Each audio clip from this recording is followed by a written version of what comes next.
Good evening. मैं हारून Eklavya academy Meerut से। हमारा टॉपिक चल रहा था मुद्रा और बैंकिंग, और वो लगभग हमने आधा कवर कर लिया था।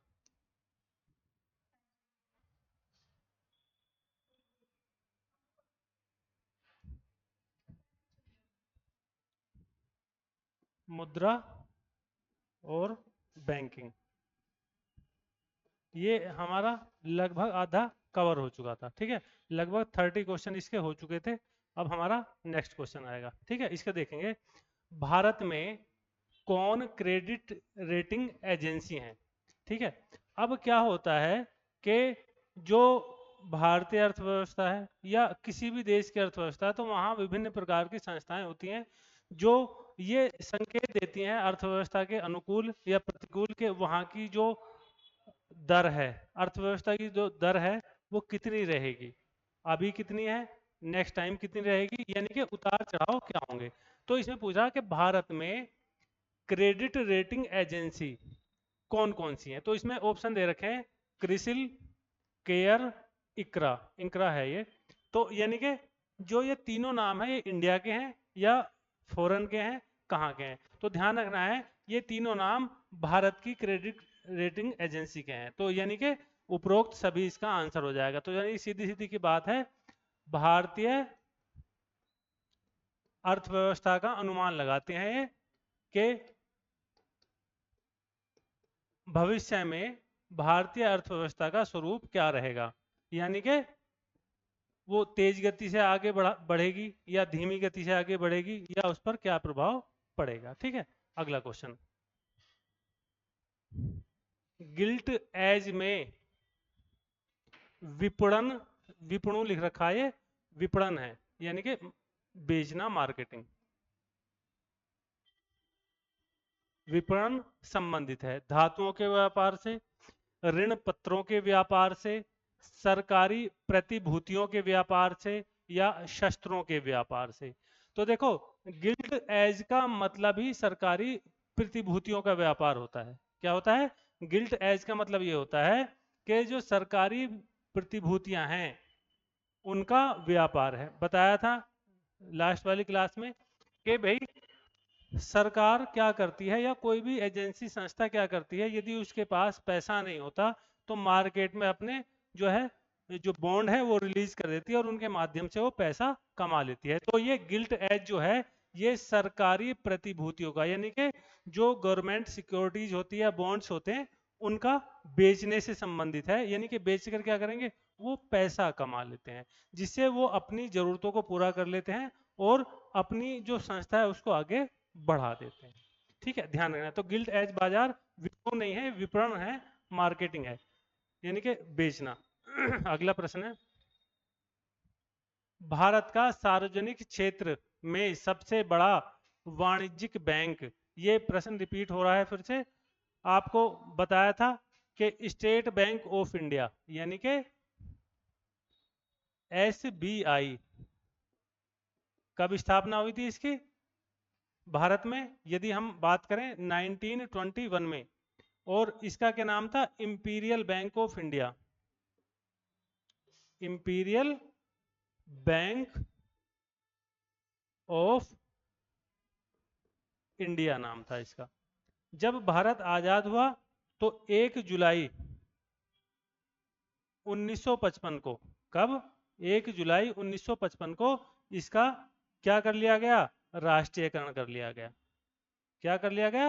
राष्ट्रीयकरण कर लिया गया। तो प्रथम जो बैंक थी सार्वजनिक क्षेत्र की वो एसबीआई थी जिसका राष्ट्रीयकरण किया गया था। जबकि जो केंद्रीय बैंक है हमारी, कौन सी है केंद्रीय बैंक? आरबीआई। जो केंद्रीय बैंक है आरबीआई, उसका जो राष्ट्रीयकरण था वो बताया था वो कब हुआ था? 1 जनवरी 1949 को। और जो आरबीआई है उसकी स्थापना हुई थी 1 अप्रैल 1935 को। कहाँ हुई थी? कैलकाटा में हुई थी। कहाँ हुई थी? कैलकाटा में हुई थी। अभी वर्तमान में हेडक्वार्टर कहाँ है आरबीआई का? मुंबई में है। कहाँ है? मुंबई में है। ध्यान रखना है, जो स्टेट बैंक ऑफ इंडिया के डायरेक्टर हैं वो दिनेश कुमार खारा हैं। इस समय कौन है? दिनेश कुमार खारा है वर्तमान में। तो सबसे बड़ी वाणिज्यिक बैंक है ये और इसकी एक शाखा और खुली थी विदेश में, पहली भारतीय बैंक थी जिसकी विदेश में शाखा खुली थी। वो कौन सी थी? संघाई में खुली थी, चीन के संघाई में, बताया था लास्ट क्लास में। और कब खुली थी? वर्ष 2006 में। तो ध्यान रखना है। अगला प्रश्न है,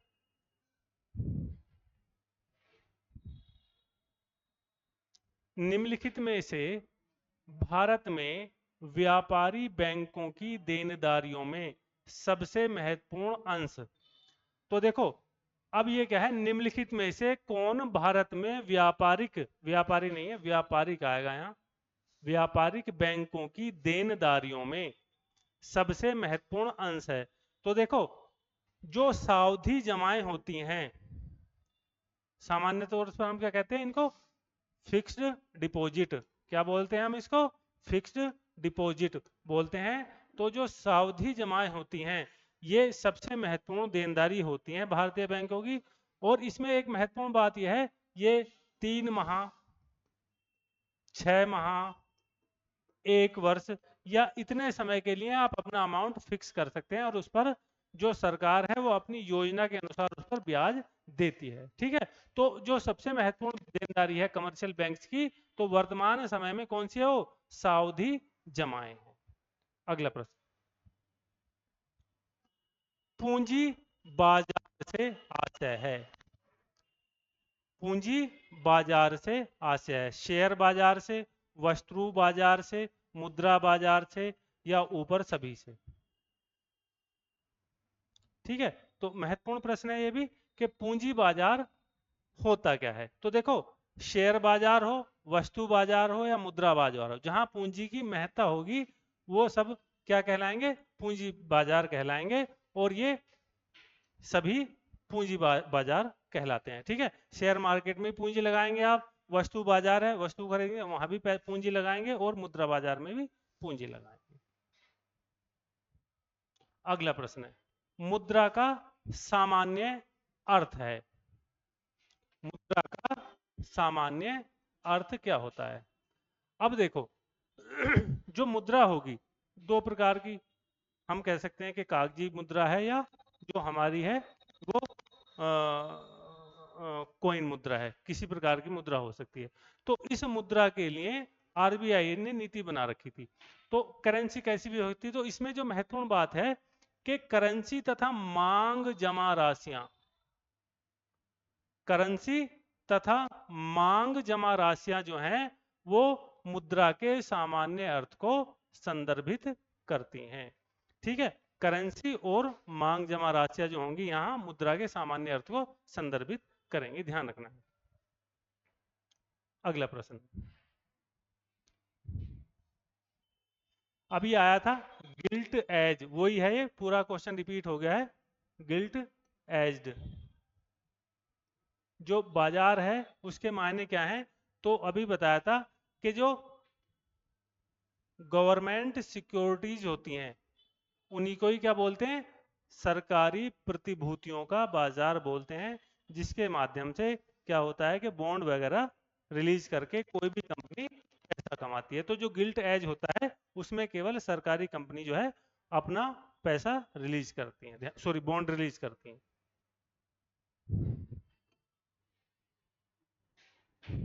इनकम टैक्स से जुड़ा हुआ पैन कार्ड में पैन की एब्रीविएशन क्या है? तो देखो, ये है कि ये पूछ रहा है इसकी प्रासंगिकता या व्यवहारिकता क्या है। तो पैन को बोलते हैं परमानेंट अकाउंट नंबर। क्या बोलते हैं? Permanent account number. तो एब्रीविएशन यानी क्या है, जो आशय है इसका वो किससे है? परमानेंट से है। ठीक है, तो ये सबका यूनिक होता है, और इसको जो है परमानेंट अकाउंट नंबर के माध्यम से ही जो हमारी लेनदारियां हैं, देनदारियां हैं, वो सारी निर्धारित होती हैं। तो आज के समय में महत्वपूर्ण है, और हम जो इनकम टैक्स रिटर्न भरते हैं उसमें भी परमानेंट अकाउंट नंबर की जरूरत पड़ती है। अगला प्रश्न, इंपॉर्टेंट प्रश्न है, बार बार आया है। भारत सरकार ने 14 बड़े व्यापारिक बैंकों का राष्ट्रीयकरण सर्वप्रथम किया था। तो देखो, ध्यान रखना है कि प्रारंभ में, यानी कि जब देश आजाद हुआ उस समय बैंकिंग व्यवस्था निजी क्षेत्र के हाथों में थी। बैंकिंग सिस्टम कैसा था? मुख्यतः प्राइवेट था। बैंकिंग सिस्टम कैसा था? प्राइवेट सिस्टम था। अब इस प्राइवेट सिस्टम से क्या हुआ कि जो सामान्य जन थे, जो आम लोग थे, सामान्य लोग थे, उनकी पहुंच दूर थी। तो जब उनकी पहुंच दूर थी, तो फिर जो हमारा कल्याणकारी राज्य है, जिसको हम संविधान की बात करते हैं, जो कल्याणकारी राज्य है, वो उसका सपना कैसे साकार होता। तो कल्याणकारी राज्य स्थापित करने के लिए, ताकि बैंकिंग सेक्टर में पहुंच बन जाए, ठीक है, बैंकिंग सेक्टर में पहुंच बन जाए, तो क्या हुआ कि 1969 में जो था, क्या किया? 14 बड़ी बैंकों का राष्ट्रीयकरण सरकार ने कर दिया। ठीक है ना? 14 बड़ी बैंकों का राष्ट्रीयकरण किसने कर दिया? सरकार ने। तो इंदिरा गांधी सरकार ने 14 बैंकों का राष्ट्रीयकरण किया था। और सेकेंड टाइम में 1980 में 6 बैंकों का राष्ट्रीयकरण किया गया। 6 बैंकों का। तो यानी कि 14 बैंकों का राष्ट्रीयकरण हुआ था कब? 1969 में। और उसका उद्देश्य था कि आम जन तक बैंकों की जो पहुंच है वो हो जाए, क्योंकि जब तक सामान्य या किसी के पास पैसा नहीं होगा, तब तक वो अपनी आर्थिक गतिविधियों को नहीं बढ़ा पाएगा। ठीक है, अगला प्रश्न। भारत में 1 रुपए का नोट निम्न के द्वारा जारी किया जाता है। बताया था इससे पहली क्लास में कि जो 1 रुपए का नोट है वो भारत सरकार जारी करती है। अब ये भारत सरकार क्यों जारी करती है भाई? जब आरबीआई जारी कर रहा है बाकी चीज, तो ये क्योंकि भारत सरकार की जो प्रतीक मुद्रा है वो क्या है? रुपया है। क्या है? रुपया है। तो इसलिए रुपए का साइन क्या है? ये है, डी उदय कुमार ने बनाया 2010 में। तो ये क्या है? साइन है। तो प्रतीक मुद्रा है, इसलिए भारत सरकार इसका प्रतिनिधित्व करती है। तो और इसलिए भारत सरकार जो है 1 रुपए का नोट जारी करता है। और कौन करता है? वित्त मंत्रालय। और इस पर जो हस्ताक्षर होते हैं वो किसके होते हैं? वित्त सचिव भारत सरकार। वित्त सचिव भारत सरकार, इसके सिग्नेचर होते हैं। ध्यान रखना है कि 1 रुपए और कॉइन के अलावा जितने भी रुपए हैं, यानी कि 2 रुपए, 5 रुपए, 10, 20, 50, 100, 500, अब 2000 का नोट बंद हो गया।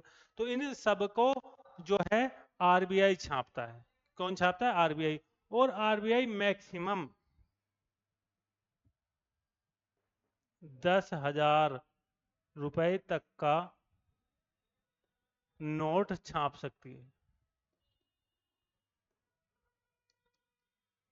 वर्तमान में कितना? 10,000 रुपए तक का नोट आरबीआई छाप सकती है। तो ध्यान रखना है इसको। तो 1 रुपए का नोट कौन कर रहा है? भारत सरकार। क्यों? क्योंकि भारत सरकार की ये क्या है? प्रतीक मुद्रा है। अगला प्रश्न। भारत के विनिवेश आयोग का प्रथम अध्यक्ष कौन था? अब देखो, महत्वपूर्ण चीज है, विनिवेश हो रहा है, चीजें हो रही हैं। पहली बात तो विनिवेश क्या था? विनिवेश क्या है?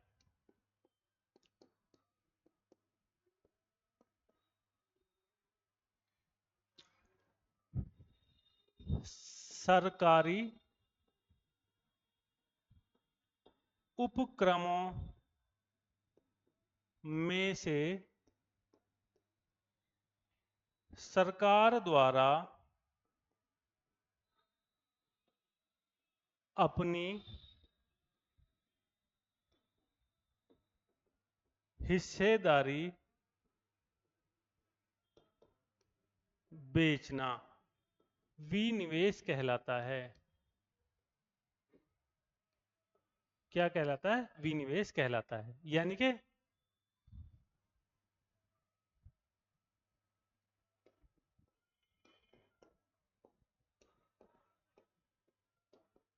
जितने भी सार्वजनिक क्षेत्र की कंपनियां हैं, यदि वो घाटे में जा रही हैं, मुख्यतः किसके लिए लिया गया, तो ध्यान रखना है इसके अध्यक्ष कौन थे, प्रथम जीवी रामकृष्णा थे।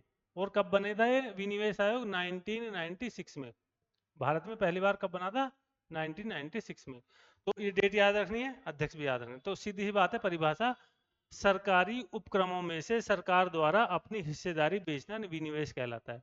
सपोज करो सरकार के पास 100 रुपए हैं, 100 रुपए की कंपनी है, कोई भी गवर्नमेंट कंपनी है जिसका नाम है ए।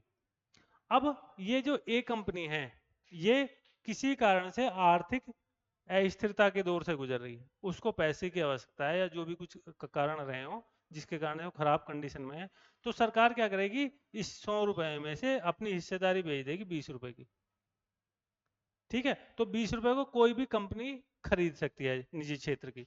तो यानी कि अब जो 20 रुपए यहाँ लगाए हैं वो क्या हुआ है, जो वो खरीदे गए हैं 20 रुपए, तो भाई सरकार ने कहा है आप 20 रुपए का जो हिस्सेदारी है वो लीजिए 20%, तो उस 20% का पैसा क्या होगा, वो सरकार को देगा, कंपनी को देगा, तो उसमें 20% की उसकी हिस्सेदारी हो जाएगी। तो इसी 20 रुपए की हिस्सेदारी को क्या कहते हैं, विनिवेश कहते हैं, डिसइन्वेस्टमेंट कहा जाता है इसको, ध्यान रखना है। उम्मीद है समझ आया वो।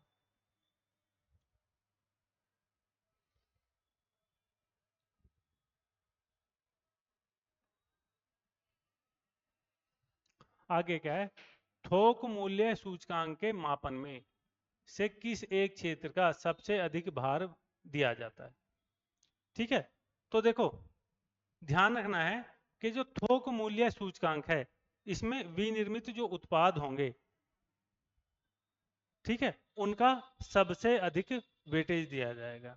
उसका रीजन ये है कि जो कच्चा माल है, कच्चे माल से कोई भी चीज बनती है, जब वो सेकेंडरी स्टेज में जाते हैं तो उससे क्या होता है कि चीजें बनती हैं, कोई भी सामान बनता है, तो इसलिए थोक मूल्य सूचकांक में सबसे अधिक जो अधिभार है, जो वेटेज है, वो किसका दिया जाएगा, विनिर्मित उत्पादों को दिया जाएगा। हमारे पास मार्कर है, फोन है, ये पंखे हैं, ये सब क्या विनिर्मित उत्पाद हैं, तो इनको अधिक वेटेज दिया जाता है। नेक्स्ट क्वेश्चन, एक्सचुरीज शब्द संबंधित है, ये एक्सचुरीज ज्योग्राफी वाला नहीं है, ये इकोनॉमी का शब्द है, यानी कि इंपॉर्टेंट है ये, शेयर बाजार, सॉरी, ये बीमा क्षेत्र से संबंधित होता है। किससे संबंधित होता है, बीमा क्षेत्र से, यानी कि भविष्य में होने वाली बीमा क्षेत्र यानी कि फाइनेंस से संबंधित जितनी भी गतिविधियां हैं उनको क्या कहा जाएगा, एक्सचुरीज कहा जाएगा। तो किससे संबंधित है,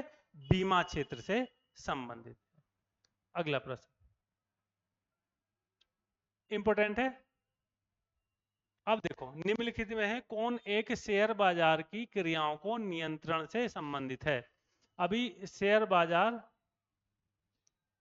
की क्रियाओं से संबंधित इंपॉर्टेंट है, शेयर बाजार का मामला चल रहा है हिंडनबर्ग की रिपोर्ट के द्वारा, फिर से हालांकि कुछ असर नहीं हुआ, तो इसकी क्रियाओं का नियंत्रण करती है SEBI, security and exchange board of India.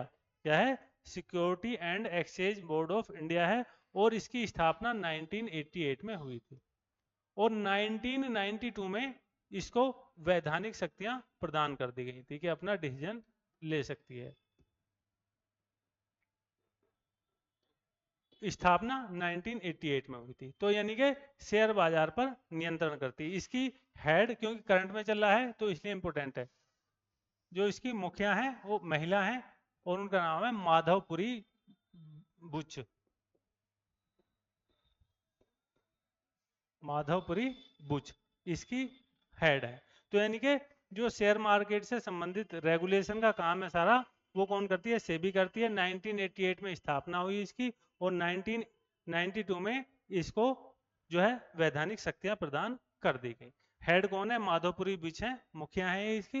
Hindenburg का मामला चल रहा है जिस कारण से चर्चा में बना हुआ है। इरडा,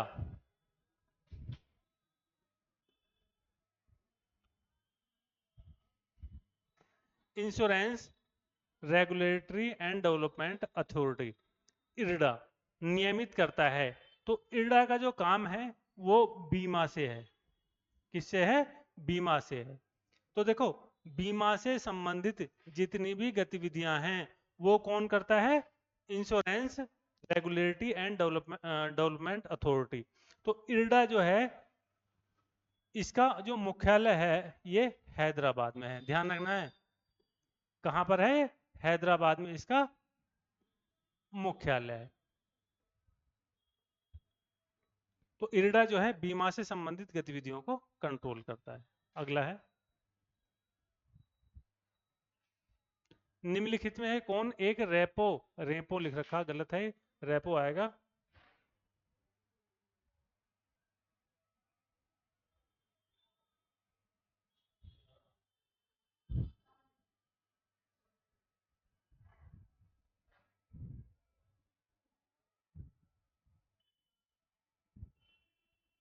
तो रेपो दर को नियमित करता है, बता दिया है आरबीआई। यानी कि ये क्या है, मौद्रिक नीति के अंतर्गत आता है, मौद्रिक नीति का उपकरण है। यानी कि रेपो रेट बताया था, रेपो दर यानी कि अल्पकालिक अवधि हेतु, किसके लिए? अल्पकालिक अवधि हेतु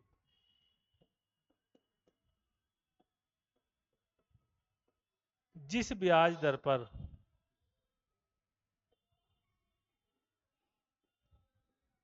कमर्शियल बैंक्स आरबीआई से पैसा लेती हैं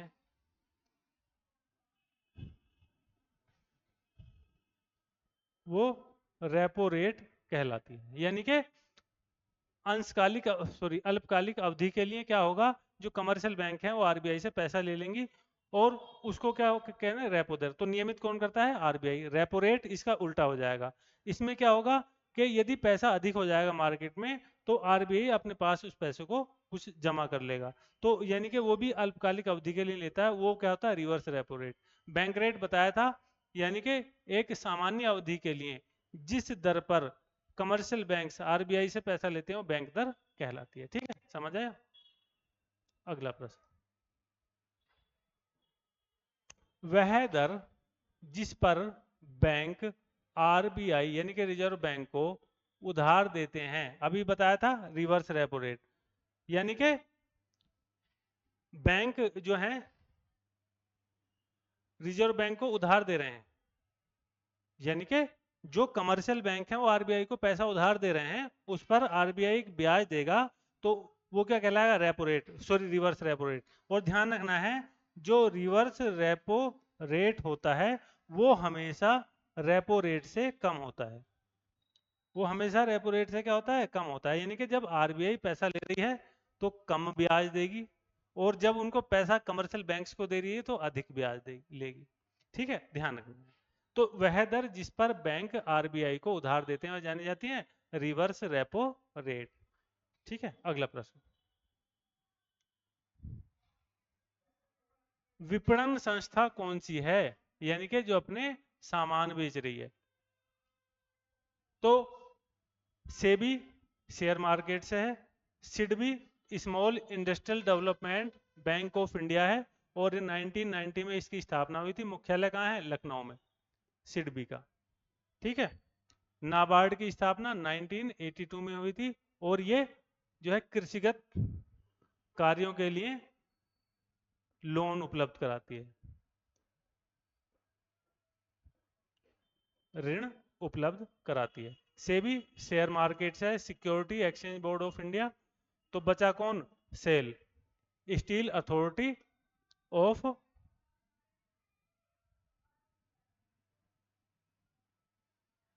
India limited, steel authority of India limited, cell.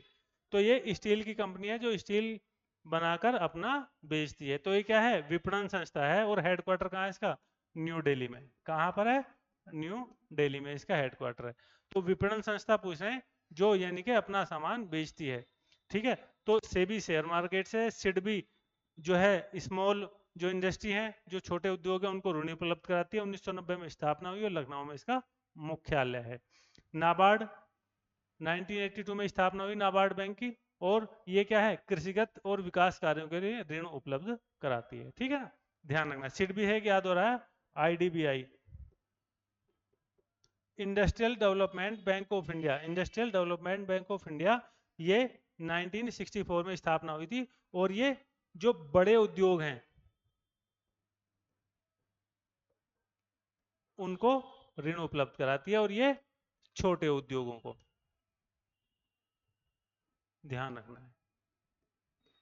अगला प्रश्न, बैंकरों का बैंक है, बैंकरों का बैंक है, ये बैंकों का बैंक है वैसे, बैंकों का बैंक।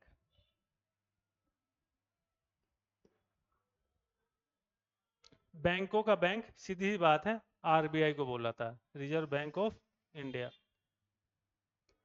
यानी कि जितनी भी भारत में कमर्शियल या बैंक कोई सी भी सिस्टम है, उसको सबको जो नियमित करता है, रेगुलेट करता है, वो कौन करता है? आरबीआई है। इसलिए इसको बैंकों का बैंक कहा जाता है। जितनी पॉलिसी मेकिंग होनी होती है ये बनाता है, और उसमें यदि चाहे तो वित्त मंत्रालय का भी सहयोग लेता है। ठीक है, ध्यान रखना है। अगला प्रश्न, IRDA, insurance regulating authority, sorry, insurance regulating development authority, अभी बताया था बीमा कंपनियों से संबंधित है, और हेडक्वार्टर कहाँ है इसका? हैदराबाद में। पूछा जाता है हेडक्वार्टर इसका कहाँ पर है? हैदराबाद में है। तो बीमा व्यवसाय से संबंधित जितनी भी गतिविधियां हैं, उन सब का जो रेगुलेशन है वो इरडा के द्वारा किया जाता है। अगला प्रश्न,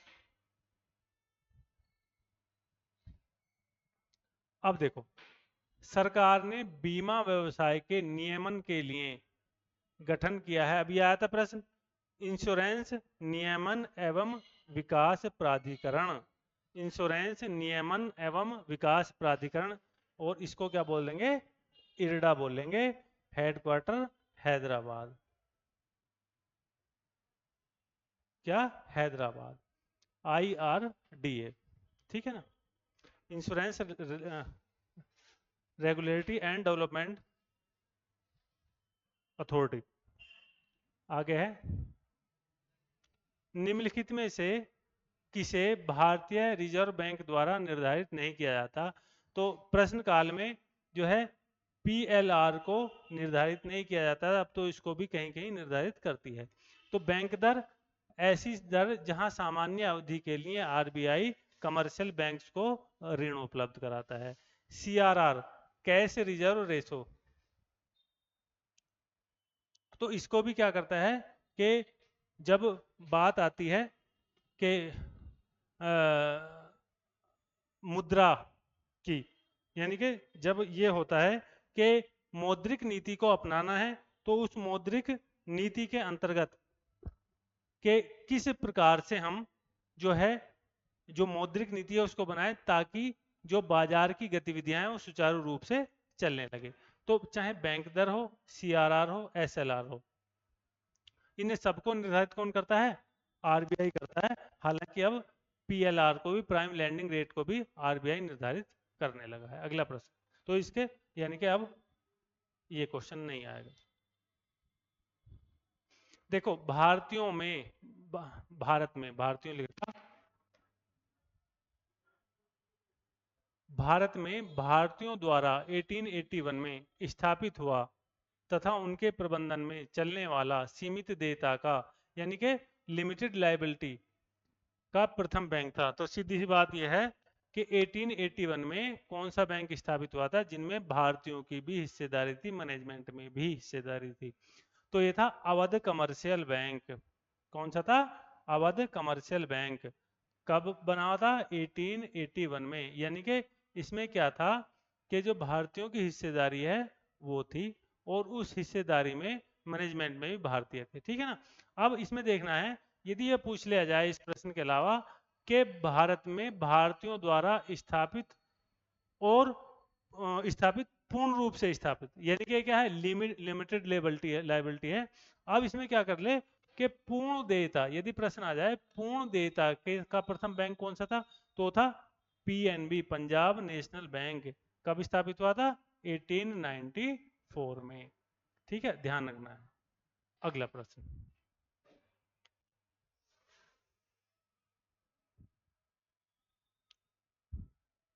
इसे देखें आगे। अगला है, बैंक दर का तात्पर्य है उस ब्याज की दर से, यानी कि जो बैंक दर है उसका क्या तात्पर्य है? तो अभी बताया था जो वाणिज्यिक बैंकों के निक्षेपों पर भारतीय रिजर्व बैंक को देता है, जो बैंक कर्ज और अग्रिम, ये पहला है कि जो वाणिज्यिक बैंकों को निक्षेपों पर भारतीय रिजर्व बैंक देता है, जो बैंक कर्ज और अग्रिम पर प्रभावित करते हैं नहीं, जो बंद पत्र नहीं, जिसे भारतीय रिजर्व बैंक विनिमय पत्रों पर बट्टागत करते हैं, यानी कि छूट देते हैं, ये नहीं आएगा। तो यानी कि ये वाला ऑप्शन आएगा, यानी कि जो वाणिज्यिक बैंकों के निक्षेपों पर, यानी कि जो उनकी सिक्योरिटीज हैं उनके आधार पर आरबीआई एक लंबे समय लगभग 1 साल के लिए देता है, और वो क्या होता है, आरबीआई होता है, बैंक दर उसको बोलते हैं। अगला प्रश्न आएगा,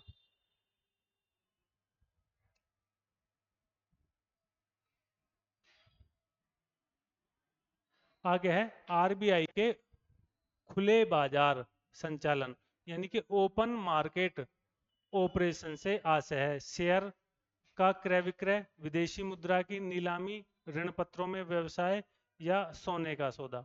तो देखो यह ऋण पत्रों में जो व्यवसाय है कोई भी कर सकता है, वो क्या कहलाएगा, आरबीआई का खुले बाजार का संचालन, कि आप भी आए, आप भी व्यवसाय कर सकते हैं, आप ऋण पत्र ले सकते हैं और उससे आप जो भी कुछ पैसा जो एक समय पर कमाना चाहें वो कमा सकते हैं। अगला प्रश्न है, किसे प्लास्टिक मनी कहा जाता है। अब तो सभी के पास प्लास्टिक, क्या अब तो बिटकॉइन में मनी आ गई। तो जो क्रेडिट कार्ड है यानी कि क्या है, प्लास्टिक का होता है, और उसके माध्यम से हम कहीं भी एटीएम से पैसा निकाल सकते हैं, तो इसी को क्या कहा जाता है, प्लास्टिक मनी इसको कहा जाता है। अब क्या चल रहा है, बिटकॉइन, और जब से डिजिटल इंडिया आया है तब से तो इसकी भी जरूरत नहीं रही, फोन में है सबके पास, गूगल पे, फोन पे, अमेजन पे, पता नहीं क्या क्या चल रहा है, आप स्कैन करो 1 सेकंड में पैसा ट्रांसफर, तो बड़ी अच्छी चीज है ये। अगला प्रश्न है, वो फिर से वही रिपीट क्वेश्चन है, भारत का सबसे बड़ा व्यापारिक बैंक, तो SBI state bank of India है। अगला प्रश्न है, निम्नलिखित में कौन एक निजी क्षेत्र का बैंक है। तो देखो Allahabad bank, Punjab and Sind bank, Punjab bank, Punjab national bank. तो जो पंजाब बैंक है ये कैसा है, प्राइवेट बैंक है, बाकी सब क्या है, बाकी सब क्या है, ये बाकी सार्वजनिक क्षेत्र के बैंक है, ठीक है, ध्यान रखना है। हालांकि इलाहाबाद बैंक के साथ केनरा बैंक में विलय हो चुका है। अगला प्रश्न, स्थिरता के साथ विकास के उद्देश्य से मुद्रा का उपयोग किस प्रकार की आर्थिक प्रणाली की विशेषता है। तो देखो स्थिरता के साथ विकास के उद्देश्य से मुद्रा का उपयोग किस प्रकार की आर्थिक प्रणाली की विशेषता है। तो स्थिरता के साथ विकास, ये एक नारा भी था, किस पंचवर्षीय योजना का था, ये था चौथी पंचवर्षीय योजना का, चौथी पंचवर्षीय योजना, ये नारा भी था, स्थिरता के साथ विकास। अब इसमें उद्देश्य मुद्रा का उपयोग किस प्रकार की आर्थिक प्रणाली की विशेषता है। तो ध्यान रखना है कि स्थिरता के साथ विकास यानी कि हम जो हमारे संसाधन हैं उनका इस तरीके से उपयोग करें कि ताकि जिसको हम कह सकते हैं कि आने वाली पीढ़ियां भी उसका उपभोग कर सकें, यानी कि सतत विकास की एक यहाँ कंसेप्ट है। और ये कहाँ होता है, मिश्रित अर्थव्यवस्था में। कहाँ होता है ये, मिश्रित अर्थव्यवस्था में। और मिश्रित अर्थव्यवस्था किसको कहते हैं, जहां पूंजीवाद और समाजवाद का मिलन हो जाए, यानी कि सरकारी क्षेत्र के साथ साथ जो है निजी क्षेत्र को भी जो है हिस्सेदारी दी जाए, तो उसको कहते हैं मिश्रित अर्थव्यवस्था। और भारत में कैसी है, मिश्रित अर्थव्यवस्था है, भारत में मिश्रित अर्थव्यवस्था है। अगला प्रश्न है, भारत में सबसे अधिक शाखाएं किस विदेशी बैंक की हैं।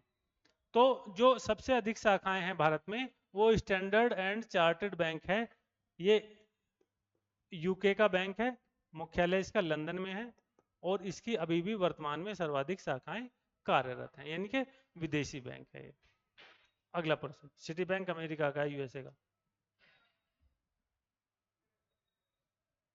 बाजार के लिए, बाजार के अस्तित्व के लिए सबसे अनिवार्य क्या है।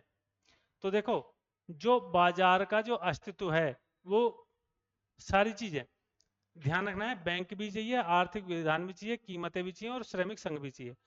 यानी कि इनकी अपनी अपनी इंपॉर्टेंस है, परंतु इसमें क्या है, सबसे अनिवार्य, अनिवार्य तो सब हैं पर इन सबसे जो अनिवार्य है वो है कीमत। क्या है, कीमत है। अब कीमत क्यों अनिवार्य है? कीमत इसलिए अनिवार्य है, यदि किसी भी विषय वस्तु की कीमत अप डाउन हो जाए तो बाजार जो है धराशायी हो जाता है। ठीक है, तो कीमत जो है ऐसे निर्धारित की जाती है ताकि जो क्रेता और विक्रेता है किसी को अतिरिक्त लाभ न हो और किसी को अतिरिक्त हानि न हो। अगला प्रश्न है, केंद्रीय सहकारी बैंकों का कार्यक्षेत्र। तो देखो ये बताया था इससे पहले भी कि जो सहकारी साख अधिनियम है,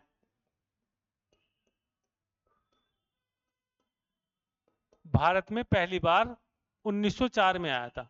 सहकारिता क्या होती है? मिलजुल कर यानी कि सहयोग से, मिलजुल कर यानी कि सहयोग से कार्य करना क्या कहलाता है? सहकारिता कहलाता है। तो देखो अब इसका जो है कार्य क्षेत्र 3 स्तर पर था सहकारी बैंकों का। एक था राज्य स्तर, दूसरा था जनपद स्तर और तीसरा था ग्रामीण स्तर। यानी कि ग्रामीण स्तर यानी कि 3 क्षेत्र थे, पहला, दूसरा, तीसरा। तो राज्य स्तर पर होंगी राज्य सहकारी बैंक,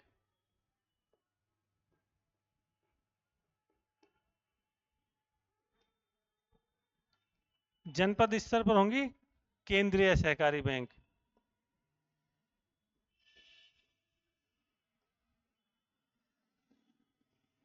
और ग्रामीण स्तर पर होंगी प्राथमिक ऋण समितियां। ठीक है, क्या ये ध्यान रखना है, इस चार्ट को याद रखना है। तो यानी कि केंद्रीय सहकारी बैंकों का कार्य क्षेत्र क्या होता है? जनपद स्तर पर होगा। किस पर होगा? जनपद स्तर पर होगा, जिला स्तर पर होगा, जिसको जिला सहकारी बैंक भी हम कहते हैं। ठीक है, अगला प्रश्न। अच्छा ये प्रश्न हो गए हैं कंप्लीट और इनको ध्यान रखना है। ठीक है, धन्यवाद। नेक्स्ट क्लास में मिलेंगे कल।